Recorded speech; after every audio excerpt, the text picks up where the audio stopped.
Perkenalkan, nama saya Ferry Ardiansyah dengan NIM Hagir 017. Di sini saya akan membahas analisis menggunakan ejaan pada sebuah poster lomba berjudul Public Essay. Analisis ini dilakukan berdasarkan pedoman ejaan bahasa Indonesia yang disempurnakan edisi kelima. Untuk mengetahui kesalahan ejaan yang sering terjadi pada media publik seperti poster lomba, sekaligus memperbaikinya agar sesuai dengan kaidah bahasa Indonesia yang baik dan benar. Yang pertama, penulisan judul public essay pada poster. Judul ini ditulis menggunakan bahasa Inggris tanpa tanda khusus. Dalam kaidah EYD, jika sebuah kata atau frasa menggunakan bahasa asing, maka penulisannya harus dibedakan dari teks utama. Salah satunya dengan cara menggunakan huruf miring atau italik. Hal ini bertujuan agar pembaca dapat membedakan antara kata dalam bahasa Indonesia dan kata yang berasal dari bahasa asing. Apabila ingin sepenuhnya menggunakan bahasa Indonesia, kata public essay dapat diganti menjadi essay publik. Perubahan ini tak hanya membuat poster lebih mudah dipahami, tapi juga menunjukkan sikap bangga menggunakan bahasa Indonesia sebagai bahasa resmi negara. Yang kedua ada istilah e-government. Pada teks poster, istilah ini ditulis dengan spasi setelah tanda hubung, yaitu e-government. Menurut aturan ejaan, penggunaan tanda hubung tidak boleh diikuti dengan spasi. Artinya, penulisan yang benar adalah e-government. Huruf E kecil menunjukkan singkatan dari elektronik, dan huruf G besar tidak digunakan karena bukan nama diri. Yang ketiga ada kesalahan pada bagian juara 1 spasi titik 2 spasi 300.000 rupiah.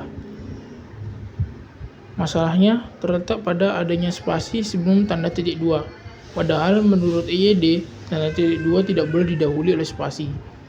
Dengan demikian, bentuk yang benar adalah juara 1 titik 2 spasi 300.000 rupiah. Yang keempat ada simbol dan pada kata syarat dan ketentuan. Dalam poster penulis itu menggunakan tanda simbol dan untuk menggantikan kata sambung dan. Padahal menurut kaidah YD dalam teks bahasa Indonesia, penggunaan simbol sebaiknya dihindari, terutama jika tersedia padanan katanya dalam bahasa kita sendiri. Oleh karena itu, frasa syarat dan ketentuan sebaiknya diganti menjadi syarat dan ketentuan. Perubahan ini sederhana tapi sangat penting karena menegaskan identitas bahasa Indonesia serta menjaga konsistensi dan gaya penulisan formal. Penggunaan simbol itu hanya diperbolehkan dalam konteks tertentu, misalnya dalam rumus matematika atau notasi teknis, bukan pada teks biasa atau poster publik. Dengan mengganti simbol dan menjadi kata dan, poster akan terlihat lebih rapi, formal, dan mudah dipahami oleh semua kalangan pembaca. Dan yang kelima ada frasa contact us. Frasa ini merupakan bentuk bahasa Inggris yang berarti hubungi kami. Karena proses tersebut ditujukan kepada peserta dari kalangan pelajar dan mahasiswa di Indonesia, maka sebaiknya digunakan bahasa Indonesia baku. Menurut IGD, dalam teks formal atau semi formal, kita dianjurkan menggunakan bahasa sendiri apabila tersedia pendananya. Oleh sebab itu, frasa kontak us perlu diganti menjadi hubungi kami. Perubahan ini tidak hanya menyesuaikan dengan kaidah ejaan, tapi juga memperkuat penggunaan bahasa Indonesia sebagai alat komunikasi resmi dalam kegiatan akademik dan sosial. Selain itu, penggunaan bahasa Indonesia pada bagian kontak membantu pesan tersebut tersampaikan lebih efektif kepada pembaca lokal yang mungkin tidak terbiasa dengan istilah asing.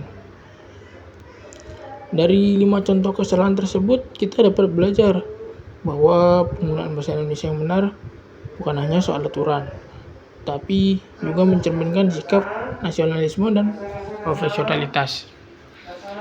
Kesalahan kecil seperti tanda baca, spasi, atau penggunaan bahasa asing yang tidak tepat dapat mempengaruhi kesan pembaca terhadap isi tulisan.